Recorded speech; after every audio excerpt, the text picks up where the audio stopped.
Hi everyone, welcome to Question AI video. Would spread?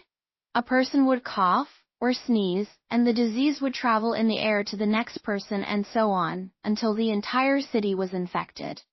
People would not wash their hands and then give each other handshakes, which would spread the disease that way. A flea bit a rat, then bit a human, spreading it person to person. What is the most common way the plague scenario in which the plague? 2 points.